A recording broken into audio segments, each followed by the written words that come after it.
الثعلب أكل 2 صغار، وهذه الثالثة حوشانة قاعدين نطلعها.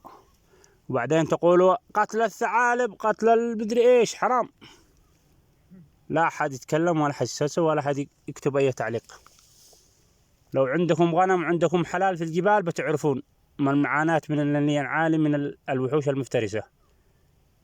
وهذه الأيام الإنسان لما عنده حلال يعرف قيمة الحيوان المفترس، لأن الحيوان المفترس هو اللي يأكل الغنم. هذا شوفوا أثار الدم اللي أكلوا، دم الغنم الصغيرة اللي أكلها الثعلب.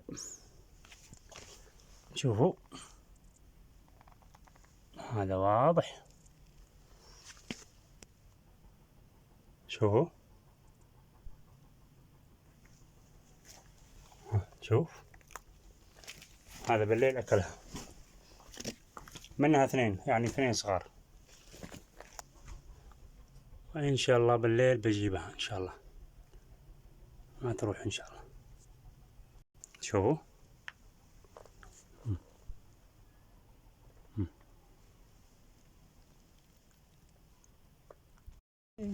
تم إنقاذ الجدة الصغيرة ما شاء الله.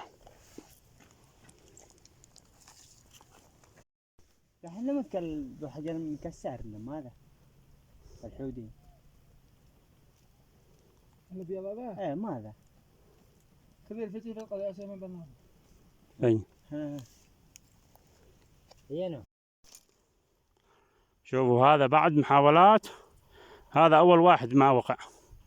طبعا أكل الأغنام الصغيرة، ولكن إن شاء الله الآن سيتم قتلك يا كلب. تحياتي لكم. شفتوا الثعالب تأكل أبناء الغنم الصغيرة.